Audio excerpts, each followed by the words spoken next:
गेल्या 10 दिवसामध्ये पेट्रोलचे आणि डिझेलचे भाव हे टप्प्याटप्प्याने वाढवत आहेत। जेव्हा क्रूड भाव कमी होते, UPAची सरकार होती, जेव्हा 50 रुपये 70 रुपये जेव्हा डिझेलचा भाव होता, त्यावेळी हे भाजपवाले मोदी सरकार हे यांची लोक अर्धे कपडे घालून पेट्रोल डिझेल वाढलं म्हणून हे आंदोलन करत होते।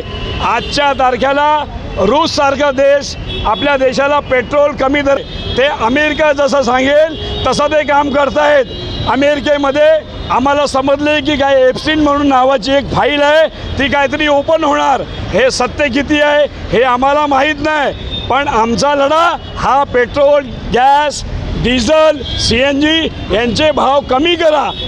आज मोठ्या प्रमाणामध्ये नीटचे पेपर लीक होत आहेत, विद्यार्थी आत्महत्या करीत आहेत। मोदी सरकार काय झोपली आहे? यांनी जे वादे केलेले होते की पेट्रोलचा भाव आमची सरकार आल्यानंतर